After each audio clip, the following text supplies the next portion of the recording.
Today, we will listen to a conversation about family. How many people are there in your family? There are 5 people in my family: my father, mother, brother, sister, and me. Does your family live in a house or an apartment? We live in a house in the countryside. What does your father do? My father is a doctor. He works at the local hospital. How old is your mother? She is 40 years old, 1 year younger than my father. Do you have any siblings? What's her name? Yes, I do. I have one elder brother, David, and one younger sister, Mary. Are you the oldest amongst your brothers and sisters? No, I'm not. I'm the second child in my family. What does your father like?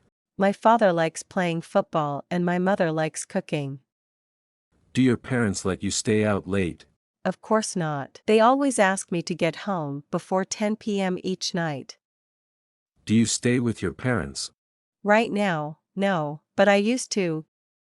Does your family usually have dinner together? Yes, we do. My mom always prepares delicious meals for us.